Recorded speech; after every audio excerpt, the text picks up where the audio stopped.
When my step-siblings tried to sell their father's house out from under me, they forgot one crucial detail.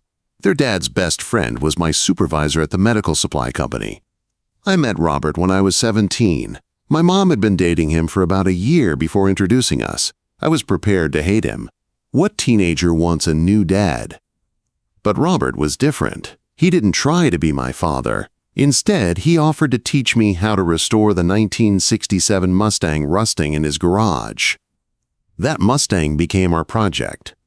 Every weekend for 3 years, we worked side by side. When I graduated high school, Robert and my mom married. His twins, Marcus and Sandra, flew in from law school and business school respectively. They stayed for exactly 1 day and made it clear they thought Mom was after their dad's money. "She's got a kid," I overheard Sandra hiss to Marcus. "Dad's lost his mind." When I started working at MedSupply Plus after community college, it felt like fate. Jim Morrison, Robert's best friend from his Navy days, was my supervisor. "Small world," Jim had laughed during my interview. "How's that old bastard doing?" The twins visited exactly twice in the next 5 years. Once for Christmas. They stayed 2 hours and spent most of it asking about Robert's investment portfolio. Mom got sick when I was 25. Pancreatic cancer. It took her in 6 months. The twins sent flowers and a card. They couldn't make the funeral. Marcus had a big case. Sandra was closing some major deal. I'll never forget sitting with Robert in the kitchen after everyone left. "You don't have to stay here," he said, his voice rough. "You're my dad too," I said. It was the first time I'd called him that. "If you'll have me, I'd like to stay," he cried then. So did I. For the next 7 years, we were a team. I helped with the house, he taught me everything about home repair, we turned the basement into my workshop. Life was good. Simple, but good. Then Robert's health started declining. Blood pressure medications, some pills for his heart. One day I caught him wincing as he sorted pills at the kitchen table. "How much is your medication?" I asked. "Insurance covers most of it," he said, but I saw him tuck the receipt away quickly. That night, I dug through the trash and found it. 3 medications, $340 a month after insurance. Robert was on a fixed income. The next day, I talked to Jim. "Hey, that employee discount we get, does it work for family members?" "Immediate family. Yeah. Why?" "Just wondering." I started picking up Robert's medications. With my employee discount, that $340 dropped to $180. I never told Robert, just said I was passing by the pharmacy anyway. For 5 years, I quietly handled his medications. As his health declined, the prescriptions increased. By the end, I was saving him nearly $1,000 a month. Jim helped me track every purchase, every receipt. Marcus and Sandra called exactly 3 times during those 5 years. Twice to ask about the house value, once to see if Robert would co-sign a business loan. When Robert's heart finally gave out, it was quick, a massive heart attack in the garage. I found him when I got home from work. I called the twins immediately. Marcus said he'd try to make the funeral. Sandra asked about the will in the same conversation, where I told her their father was dead. They both made it to the funeral, barely. Arrived 10 minutes before it started, left immediately after. "When's the will reading?" Marcus asked me at the graveside. "I don't know," I said. "I'm more concerned with burying my dad right now." He looked at me like I'd grown a second head. "Your dad? He was our father." They left without another word. For 2 months, I grieved in peace. I kept expecting Robert to walk through the door. The house felt empty. I was in the garage, working on a dresser Robert and I had started together when the doorbell rang. Tuesday afternoon. I wasn't expecting anyone. I opened the door to find Marcus and Sandra standing there with a woman in a blazer and a man in a suit. "Alex," Marcus said, "we need to talk." They pushed past me into the house like they owned it. "This is Carol from Evergreen Realty," Sandra announced. "And this is our attorney, Mr. Goldberg. We're here to discuss the sale of the property." "What sale?" "The house," Marcus said slowly, like I was stupid. "We're selling it. Carol thinks we can get $500,000, maybe more." "You can't sell my house," I said. Sandra actually laughed. "Your house? This is our father's house." We're his children, his actual children. Mr. Goldberg handed me a folder. This is a notice to vacate. As the legal heirs to Robert Chen's estate, my clients are requiring you to leave the premises within 30 days. My hands shook as I opened the folder. Legal documents claiming Marcus and Sandra as sole heirs to Robert's estate. Robert left me the house, I said. He told me. What he told you doesn't matter without legal documentation, Marcus interrupted. We've already filed with the probate court. There's no will on file, which means everything goes to his biological children. But I've lived here for 15 years. I took care of him. As a tenant, Sandra cut in. You should be grateful we're giving you 30 days. Carol, the realtor, looked uncomfortable. I've already got several interested buyers. We'll need to start showings tomorrow. Tomorrow? I felt like I was drowning. Did you really think you'd inherit everything? Marcus asked. You're not family. I was more family to him than you ever were, I snapped. Sandra's face went cold. We know you've been freeloading here for years. Dad was too soft-hearted to kick you out. Freeloading? I paid for. I stopped myself. They didn't know about the medications. Get out, I said quietly. Get out of my house.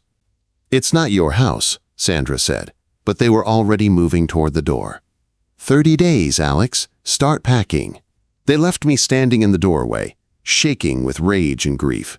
I called Jim immediately. They can't do that, he said after I explained. They said there's no will. They've already filed in court. Come to my office first thing tomorrow. And Alex, bring those folders from your filing cabinet, the blue ones. The receipts? Why? Just trust me. I didn't sleep that night. I sat in Robert's chair, looking around the house we'd made a home. At 7 a.m., I was at Jim's office with 3 accordion folders stuffed with receipts. Jesus Christ, Jim muttered, going through them. I knew you were helping with his meds, but this is... Alex, do you know how much you spent? It doesn't matter. He was my dad. Jim pulled out his own folder. Inside were copies of every employee discount purchase I'd made, every medication, all organized by date, all stamped with official MedSupply Plus letterhead. Robert asked me to keep track, Jim said. He knew what you were doing. He made me promise to document everything, just in case. Just in case what?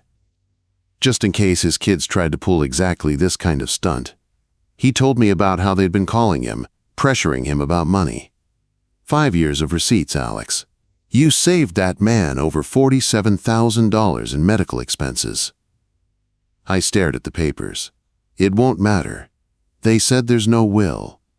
Jim smiled. Who told you that? Marcus? Did you actually check with Robert's lawyer? No, I didn't even know who his lawyer was. Linda Zhao. Her office is on 5th Street. Robert updated his will 3 years ago. My phone buzzed. Carol, the realtor, confirming the 10 a.m. showing. We better hurry then, Jim said. Let's go see Linda. Linda Zhao's office was small but pristine. She took one look at me, and her face softened. Alex, I've been expecting you. I'm so sorry about Robert. You knew him? I handled his will. Both versions.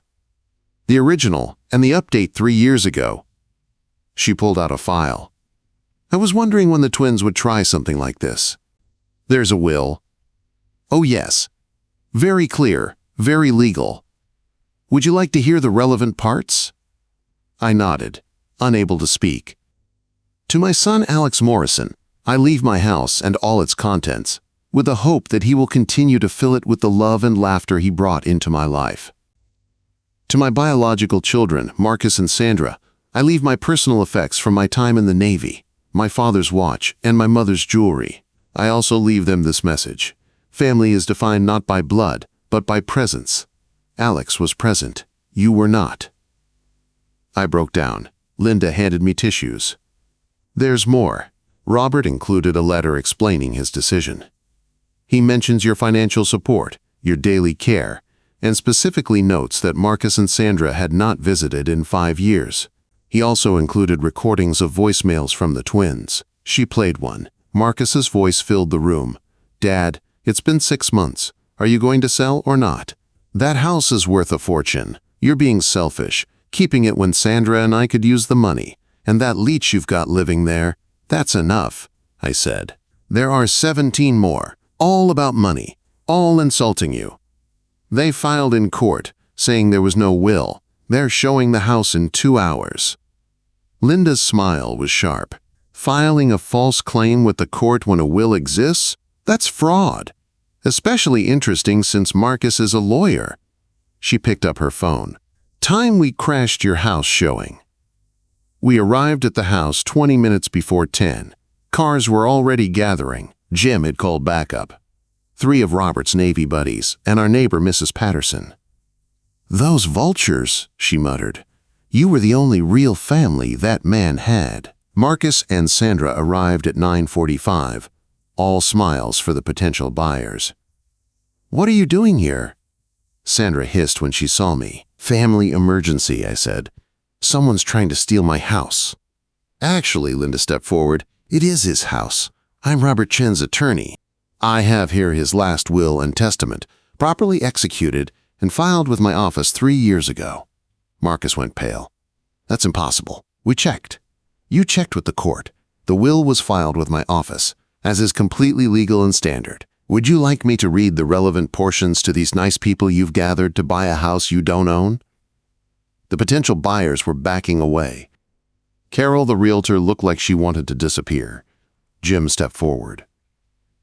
"Alex here spent 5 years caring for your father, paid for his medications out of pocket. I've got every receipt. $47,000 worth of care while you two couldn't be bothered to visit." Filing false documents. "Attempting to fraudulently sell property," Linda continued. "Mr. Chen, the Bar Association will be very interested. Miss Chen, I believe you're a financial advisor? Your licensing board might have opinions about attempted fraud." Sandra turned on Marcus. "This was your idea." They turned on each other, arguing in front of everyone. The potential buyers scattered. "I'll give you one chance," I said. "Drop everything, withdraw your filing, walk away, or I pursue this to the fullest extent of the law." Marcus's phone rang. He went white looking at the caller ID. "It's my firm." "Better answer that," Linda said sweetly. "Word travels fast in legal circles." He walked away to take the call. Sandra stood there, looking lost. "It's not fair," she said quietly. "We're his real children." "No," I said. "You're his biological children." "There's a difference. Real children show up." Mrs. Patterson spoke up. "I saw that boy mow Robert's lawn every week. Saw him bring groceries. Where were you?" Sandra had no answer. Marcus came back, looking sick. "My firm wants to see me, immediately." They left without another word. The twins withdrew their filing and dropped all claims. Marcus's firm put him on probation. Sandra's company launched their own investigation. Linda helped me file the will properly. The house was mine, officially. Jim came by the day it was finalized. We sat on the porch, drinking Robert's favorite beer. "He'd be proud," Jim said, "the way you handled it." "I just wanted them to leave us alone." "No, I mean all of it. The years of care. Being his son when his blood children couldn't be bothered." He clinked his bottle against mine. "You know he loved you, right?" "I know," I said. "He was my dad in every way that mattered." The twins never contacted me again. I heard Marcus left his firm and moved across country. Sandra lost some clients but kept her license. I kept the house exactly as Robert would have wanted, full of life and work and purpose. I finished the bookshelf we'd started together. I maintained his garden. I even got the Mustang running again. Jim retired last year. At his party, he pulled me aside. "Robert left me something too in that will, a letter. Want to know what it said?" "What?" "Take care of my boy." That's it, 4 words. I drive past Med Supply Plus sometimes. Think about all those receipts, all those pills, all those quiet acts of love disguised as errands. $47,000. That's what the twins thought mattered. But what mattered was being there at 2 a.m. when the pain was bad. What mattered was learning to make his mother's soup when he was homesick. What mattered was sitting with him at Mom's grave every anniversary. What mattered was showing up. The house is mine now, legally and completely. But in my heart, it's still ours, Robert's and mine. A testament to the truth he taught me. Family isn't about blood. It's about who shows up when you need them. And I'm grateful that when I needed a dad, Robert showed up. And when he needed a son, I got to return the favor. That's worth more than any inheritance.